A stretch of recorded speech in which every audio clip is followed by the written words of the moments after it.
Hi everyone, this is Variety Stick and this is the Samsung Galaxy A32 5G through Metro by T-Mobile and T-Mobile. Without any further ado, let's find out.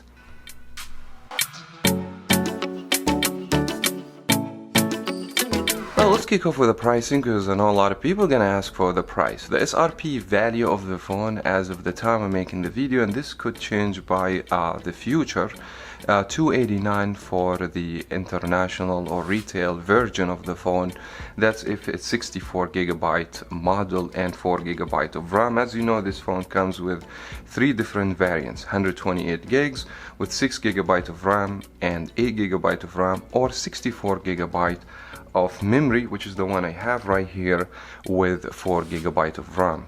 So this one will be $289. Now, if you are a Metro by T-Mobile customer, you should be able to get the phone upright from Metro as a new customer for $199, or if you switch number from a different carrier like Boost Mobile, Cricket to Metro by T-Mobile, you should get this phone for $29, which is such a great deal for the switcher. Now, if you're an existing customer in Metro and you're doing upgrade, the phone will be $199. Keep your eyes on the price because the price keeps changing by the time, and also make sure to call your local Metro by T-Mobile store to get the latest update on the prices. So let's take a quick look to the main specifications, starting with the screen. The size will be 6.4 inches. This is a massive phone, by the way, and one of the good updated for the display in this phone, the refresh rate of the phone is 90 Hz. That should give you a smooth experience, especially if you play video games. I'm so excited to check the performance of the gaming on this specific phone for the fact of the display. And by the way, this phone is a 5G phone if you buy the phone through Metro by T-Mobile, and this is a great addition to see 5G phones in a lower prices of $199 or even cheaper if you switch your number.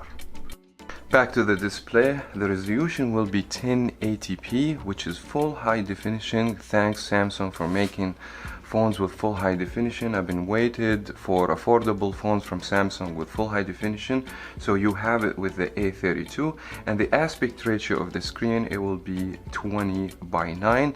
The amount of PPI 410, and the quality of the display and the build of it, it's Super AMOLED. That means it will reflect very true colors and vivid and great brightness level. Also, we're gonna find out more when I check the phone more in details.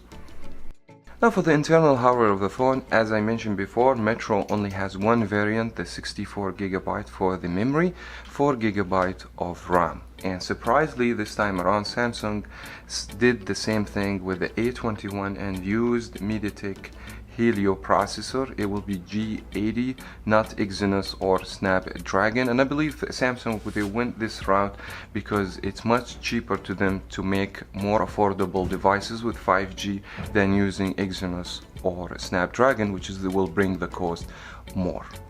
Now, for the GPU, the main chipset for the graphics, it will be Mali G52 from MediaTek. I'm looking for testing this out along with the 90 Hz refresh rate of the display. I'm really excited. And if you are excited too, make sure to subscribe to Variety Stick, hit the bell. You will be notified every time I post videos, and encourage me and support the channel by smashing the like button. Now, moving on the camera, we have a quad camera this time around, same as we've seen on the Galaxy A21. The main camera 64 megapixel, wide camera 8 megapixel ultra wide, and 5 megapixel macro, 5 megapixel for depth sensor.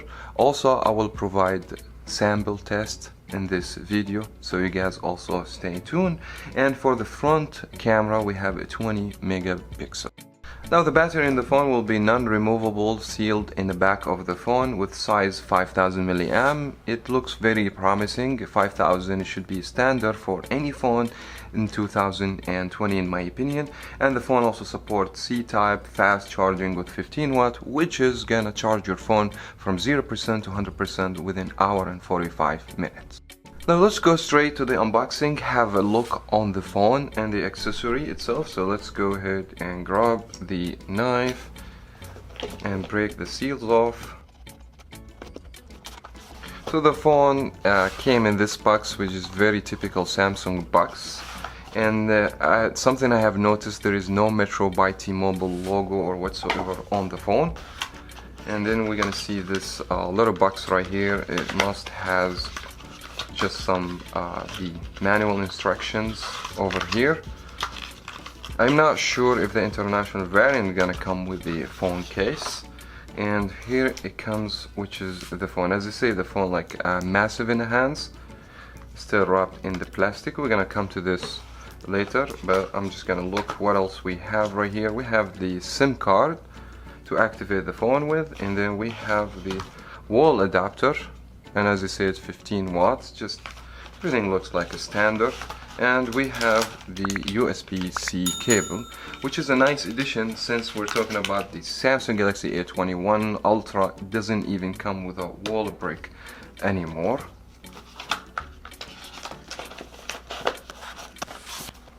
Now let's come to the phone. Let me remove this plastic wrap. Here you go. My first impression about the phone, it feels a little bit thick right here, and the camera more flashed on the back of the phone. That because the phone is thick enough where you can actually just put the camera inside and make it to be more flush. But the phone feels so nice in the hands, and it feels also so premium. Now the back of the phone, it's kind of like a glassy, shiny, and it seems to me fingerprint will be so magnet on the phone. But that's not a big deal. The phone still feels good in the hands. Now the frame of the phone will be plastic, the back of the phone is plastic, and this phone doesn't support wireless charging. And then we have the C-type, the speaker, and also we have a headphone jack. That's a very good addition, and it seems to me very the bezel is very tiny here. As you guys can see, we only have little bezel down from the bottom right here, as you guys can see. Other than that, the phone feels so premium in the hands. We have the power key right here and the SIM tray from the other side, and we have the volume up down key controls. Overall feel very good in the hands, and also the phone feels like a durable in the hands, and it reflects very good quality. Now we're gonna turn the phone on, play with the phone, and we're gonna come back to you with more details. Now fortunately, after spending so much time with this phone, I don't have much to complain about this phone. And as I said, the build construction, well made, feels premium in the hands. The frame is plastic, but it never feels plastic. I don't know why. And the back of the phone also plastic, but it feels more of a glass finish. The fingerprint magnet is one of the most annoying thing. Also another thing I want to report, that the fingerprint not inside the screen, even though the phone has all the screen, the fingerprint on the side where the power key right here, and if you click on the fingerprint, it unlocks the phone immediately, no delay or whatsoever. Now when we speak about the display, that's something you will never be disappointed with, back to many reasons. First of all, the screen is made out of OLED, so this is AMOLED screen. It shows true vivid colors, of course, no doubt about this.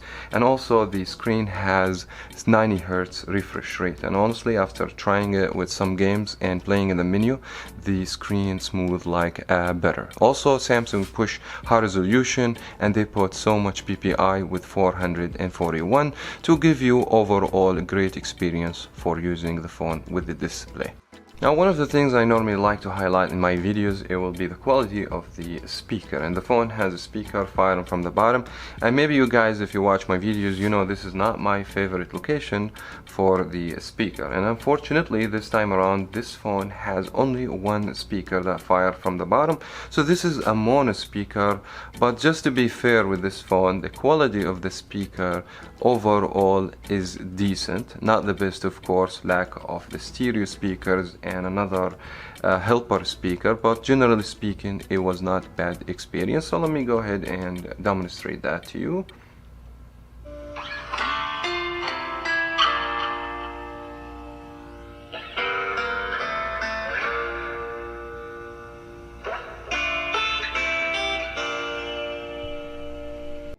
And the time I'm recording this video, the phone has the latest Android 11 and One UI version 3.1, which is, in my opinion, Samsung did a great job making the operating system has high performance and clean look.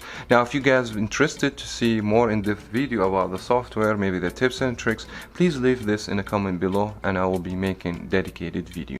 Now, moving back to the hardware and the hardware performance of the phone, and as I say, the phone comes with two variants, even three variants: 64GB with 4GB of RAM, which is the one that I have right here, and it's available through Metro by T-Mobile, or the international variant comes with 128GB. You can choose 6 or 8GB of RAM. And also, one of the things that I want to point out, my experience with the MediaTek Helio G80, this processor, the chip, and the GPU, which is the Mali G52. I have downloaded 3 games and I want to see if the phone utilizes all the refresh rates for the display, which is always nice to see games running on the high refresh rates, because this will give you better experience in playing video games. And the truth is about Moto Compact, it seems to me it was running on the very high refresh rate. My experience playing Moto Compact was great. No frame drops, high graphics, and high quality in general for the game, and the refresh rate was so high, so no frame drops or whatsoever. Crash Run, this game doesn't require a lot of graphics. It was running smooth like a butter, and Asphalt 9 I feel was 60 frames per second. I'm not sure if the people manufacture the games or the people create the games, they have to optimize it with phones that has 90Hz display to have the best experience. Generally speaking, about the processor, I'm not disappointed with, and I feel Samsung, they took the right route to bring the price a little bit down using MediaTek product. And also the phone, don't forget the phone is 5G, and that gives the phone advantage if we are talking about $200 price for the phone. Now let's talk about the battery in the phone. No wonder why the phone was thick, that because we have 5000 milliamp hour battery, and this, in my opinion, you will never be disappointed. The phone will last you at least 1 day if you are a heavy user, means using the phone constantly, playing video games, have the highest refresh rate, being on social media, using the camera. The phone should last you 1 day with no problems, with at least a 12 to 13 hours screen on time. And this is massive in my opinion, and it looks like Samsung, they want to compete with some other Motorola phones with this device. Now let's talk about the camera. I don't want to spend so much time talking about the camera because I feel like I have to make dedicated video for the camera. Let me know, guys, in the comment below if you want to see details review for the camera in the Galaxy A32. But generally speaking, we have 4 cameras on the back and we have 1 on the front. I'm going to tell you the disadvantages of the camera in my opinion. First of all, lack of 4K video, which is weird for this phone, but I believe this is back to the processor that doesn't support 4K. And also on the 1080p, when you record video, the only thing you can get 30 frames per second, which is low in my opinion, and it's not going to give you the best experience of recording videos. But luckily there is image stabilizing. Generally speaking about the camera application has a lot of good features. Now if you go to more right here, you should be able to see that you have different modes. You have night mode, and I took pictures in the night and it was clean, and I don't have any complaint about the pictures taken in the night. We have food mode, we have panorama, we have slow motion, which is kind of decent, not the best, and it's up to 120 frames per second. And also you have the option to go wide, and we have option for regular camera and ultra wide camera. You can go up to 2x zoom without cropping the picture, which is good in my opinion, and you can get up to 10x zoom and the picture will be cropped and it's not going to maintain any good quality. Generally speaking about the camera is decent. It's not the best that we've seen. Even on a phone with $200 range, I've seen something better than this in performance, especially for video recording, but you can't have everything great in the phone. Other than that, this phone maybe will be more expensive, more than $200 range price. But now I want to leave you with some of the photo samples I have taken, and you can be the judge.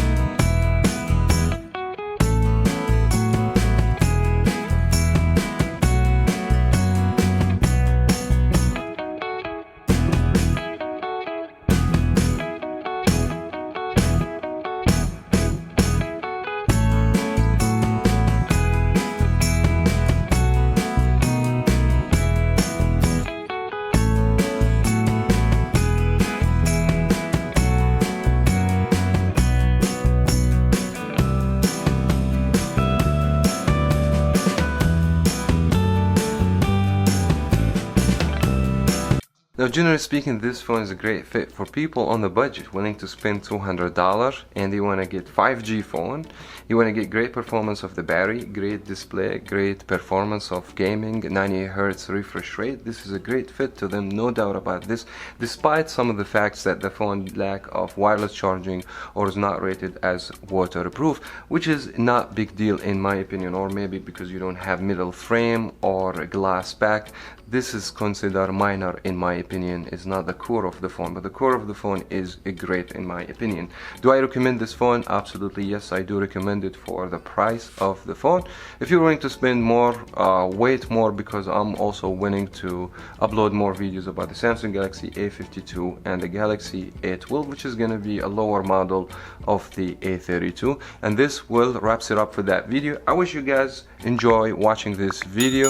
If it did, thumbs up, subscribe for more videos here on the channel, and I will talk to you in the next one.